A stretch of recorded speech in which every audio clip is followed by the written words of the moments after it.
So you're not originally from Seattle, but it's your chosen home. It is. Yeah, tell us where you're from. I am from the Bay Area. I'm from Pleasanton, California. Yeah, and where is that in relation to the Bay Area? It's in the Bay Area. It's about 40 minutes from San Francisco. So ethnic foods, ethnic cultures blending with the American culture it's not new for you. Yeah, my dad's he was born in Romania and he grew up in Israel. So I was raised eating all kinds of crazy foods, fish for breakfast and all that. So we would go out for dim sum a lot when I was a little kid. We'd go to San Francisco and San Mateo. And our favorite restaurant in San Francisco is still open since I was a little kid. It's just this little tiny hole in the wall where you walk in and you order at the counter and there's like 3 tables. So when I was like 3-4 years old, I would eat chicken feet. And so I think I gained an appreciation for stuff like that at a young age, so I'm a pretty adventurous eater. Do you think that has anything to do with this being your new chosen home?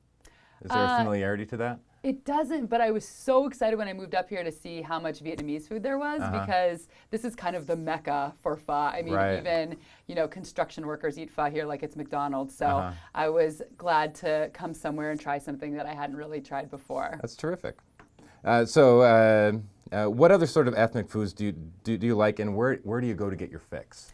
My favorite thing is the hand-shaven noodles from 7 Stars Pepper. I love them. They're like these kind of, I don't want to say wormy, that's gross. They're kind of these like slug-shaped, different shaped, very chewy noodles. They're really unusual. They're unusual noodles, yeah. And I'm addicted to them, and my boyfriend is now addicted to them. And when my mom visits, she's addicted to them. So I have people, the mainlining the noodles when they come to Seattle. And that's where I spend Christmas because I'm Jewish. And so Jewish Christmas, very cliche, Chinese food in a movie. Excellent. So we go to 7 Stars Pepper, and now non-Jews do this too. So the place is packed with all these people who are taking over our Jewish Christmas. But so we always order the hand-shaven noodles. I like to get the combination one, so you get the shrimp and the chicken and the beef. Right. And everything else is just an accessory. That's really the thing that I go there for. Do you find that you trade experiences when you bring someone to share that experience? Do you find that they take you to other ethnic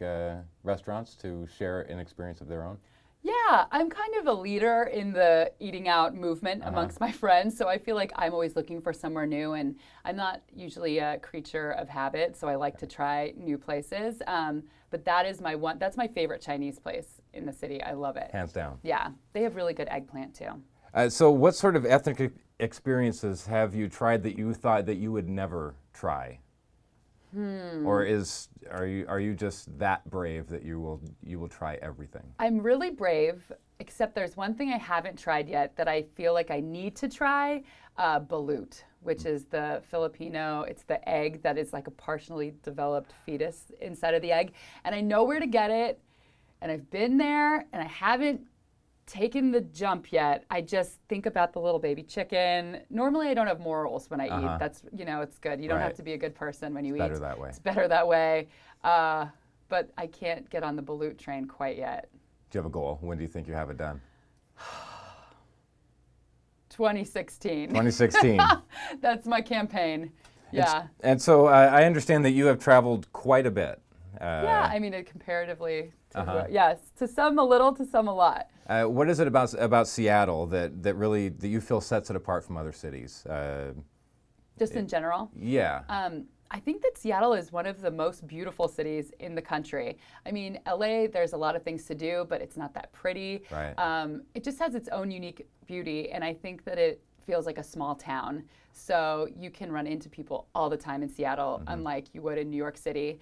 And you're so close to nature. That's one of the reasons I think I can never leave, is that you can go hiking.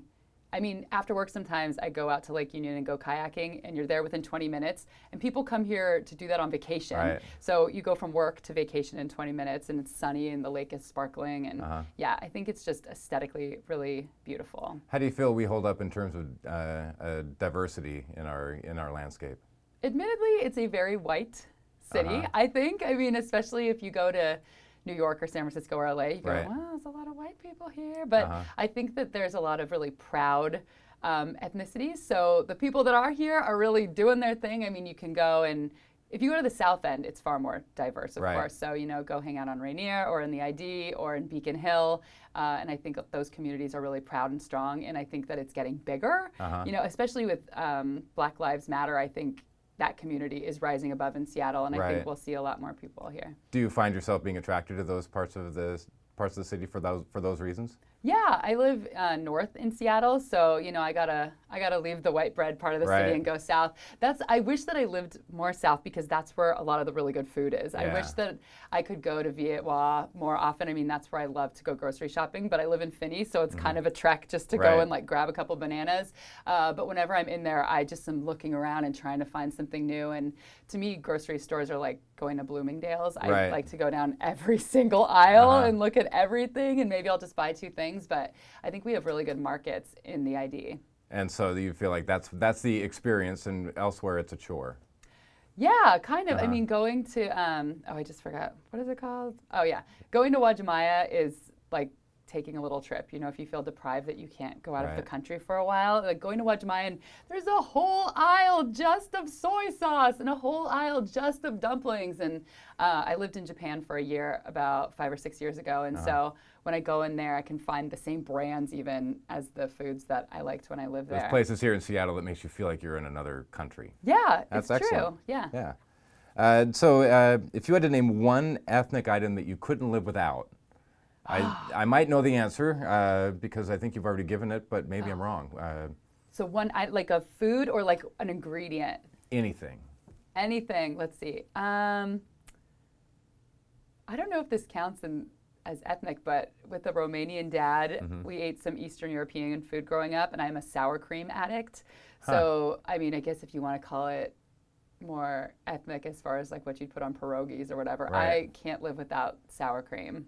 Is that because it kind of harkens you to your youth? I don't know what it is, but I have an addiction. I Is that love right? it. It's just anything that is creamy. Like I love sour cream. I can eat mayonnaise plain. I eat cream cheese plain. Right. I can eat ice. I mean, of course, everybody can eat ice cream like that. But I guess second up, I would say sriracha. Not to be a cliche because sriracha is everyone's favorite now. But you need Favorite condiments for a are reason? very important. Sure. Yeah. What about the noodles? Could you could you live without the noodles? Oh no, I say that I'm a non-denominational noodle slurper. Yeah. I like all of it. I like the hand-shaven noodles, soba. I love ramen. That's one of my favorites. And Seattle has finally gotten more of a ramen culture. There's a place in Wallingford on 45th called Yoroshiku that I love their ramen. I couldn't live without that. Terrific. Thank Yeah. you. You're welcome.